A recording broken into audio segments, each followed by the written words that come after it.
Good morning, everyone. All right, today we're going to be talking about some different variations, some different kinds of stories, and what happens after the end. Did you ever think of that?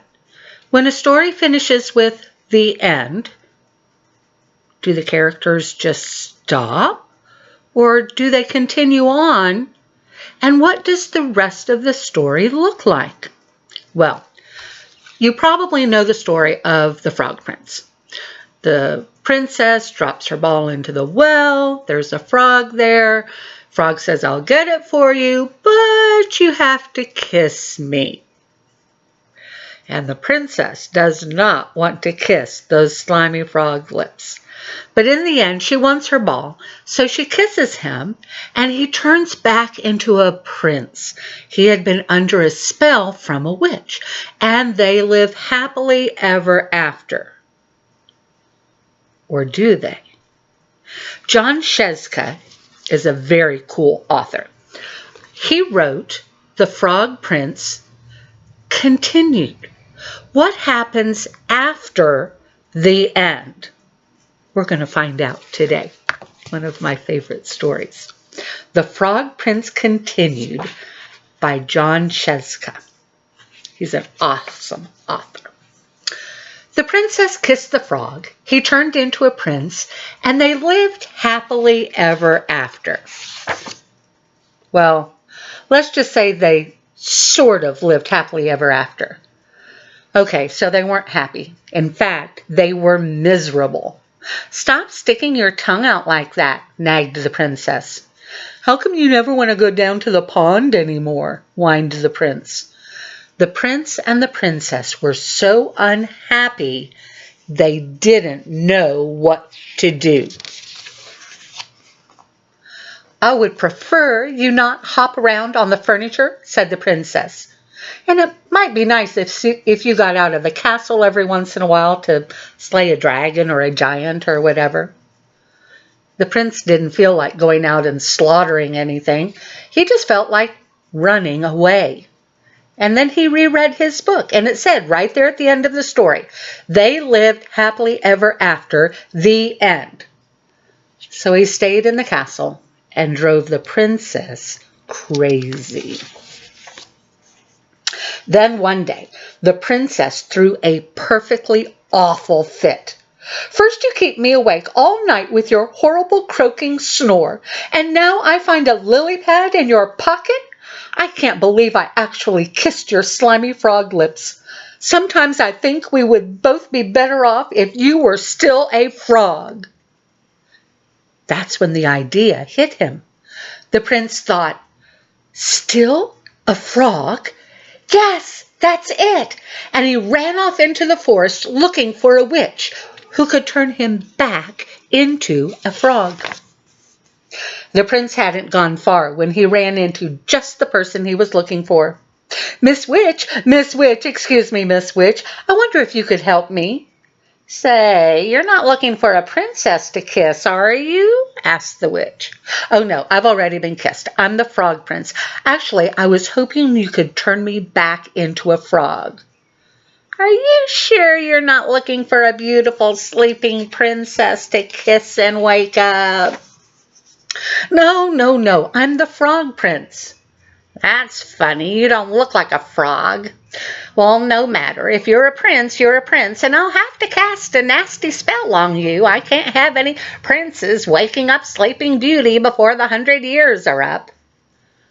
The prince didn't stick around to see which nasty spell the witch had in mind. He ran deeper into the forest until he came to a tiny cottage where he saw another lady who might help him. Miss Witch, excuse me, Miss Witch, I was wondering if you could help me. I'm a prince and, what did you say? Prince? Croaked the witch. No, I'm not the prince looking for Sleeping Beauty, but yes, I am the frog prince.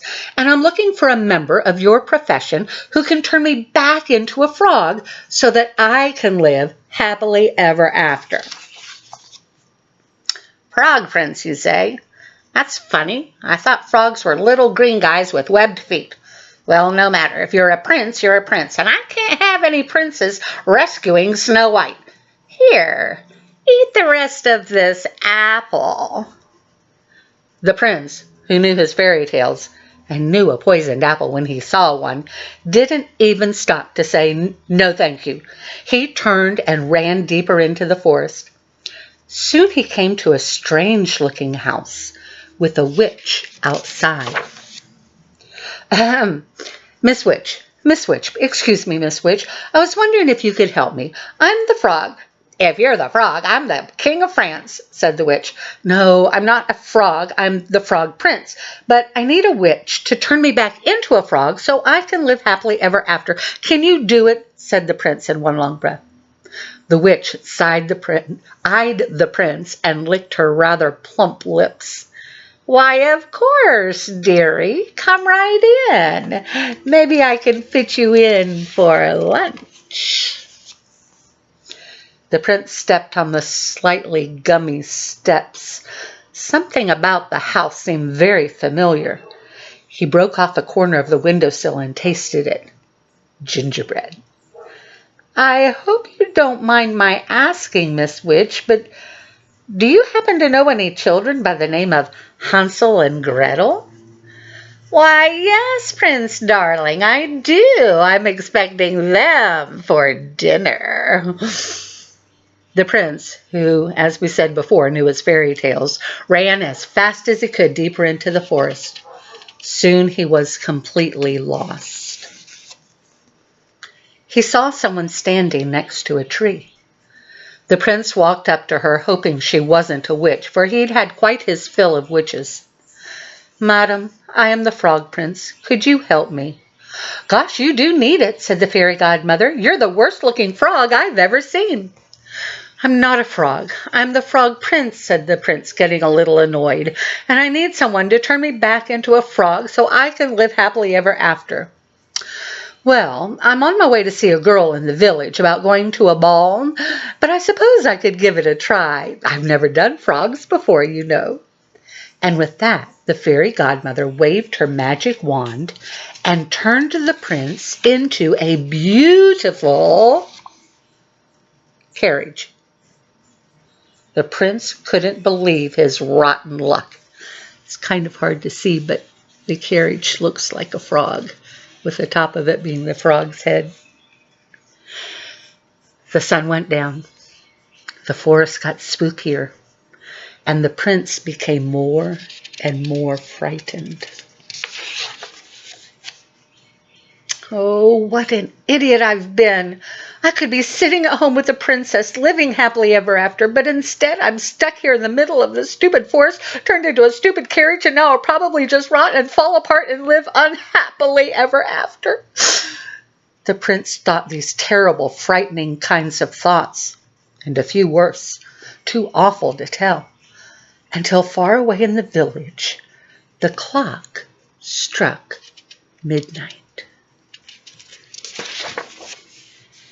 The carriage instantly turned back into the former prince itself, who ran by the light of the moon until he was safe inside his own castle. Where have you been? I've been worried sick. You're 7 hours late. Your dinner is cold. Your clothes are a mess.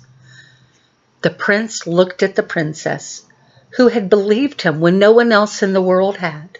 The princess who had actually kissed his slimy frog lips. The princess who had loved him. The prince kissed the princess. They both turned into frogs, and they hopped off happily ever after. The end. Or did they? What is this princess going to do living like a frog down in the swamp? Do you know? Can you use your imagination? That's what Jon Scieszka does. After the original story and lived happily ever after the end, what if it didn't end there? How would that frog have liked living like a prince? But now they're both frogs. Can you take it the next step?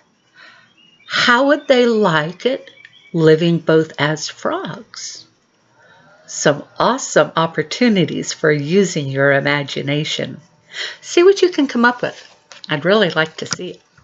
And you have a good week. Bye.